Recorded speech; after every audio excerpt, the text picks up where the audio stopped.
أنا إن شاء الله النهاردة عربية فورد فوكس موديل 2007 للبيع. أعلى فئة ما عدا فتحة السقف. العربية فيها 6 إيرباج، فيها ABS EBD جنط 16، فيها مثبت سرعة. العربية أوتوماتيك سيفترونيك. عدادها 285 ألف كيلو، يعتبر عداد متوسط بالنسبة للموديل.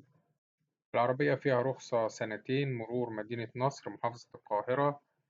المعاينة هتكون في التجمع الخامس. العربية مالك أول. العربية دواخلها فابريكا، رشة بره ما عدا السقف. السعر إن شاء الله المطلوب في العربية 385 ألف جنيه. رقم التليفون هيظهر في آخر الفيديو. تاريخ عرض العربية 15/7/2024.